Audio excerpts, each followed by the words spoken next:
تنفس بمعدل أسرع من المعتاد. تحول لون المنطقة المحيطة بأنفه أو داخل فمه أو أظافر أصابعه إلى اللون الأزرق أو الرمادي.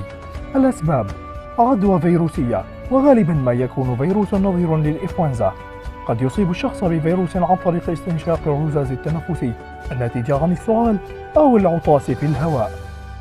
عوامل الخطر: يزداد احتمال إصابة الأطفال الذين تتراوح أعمارهم بين 6 أشهر و3 سنوات بالخناق، وبسبب صغر المجاري الهوائية لدى الأطفال تزداد احتمالات إصابتهم بأعراض أكثر عند الإصابة بالخناق، ونادرا ما يصيب الخناق الأطفال الأكبر سنا من 6 سنوات. المضاعفات: يتضخم مجرى الهواء بدرجة تؤدي إلى مشكلة في التنفس. في حالات نادرة يمكن أن تصيب عدوى بكتيرية القصبة الهوائية بالإضافة إلى العدوى الفيروسية، وهذا يمكن أن يسبب صعوبة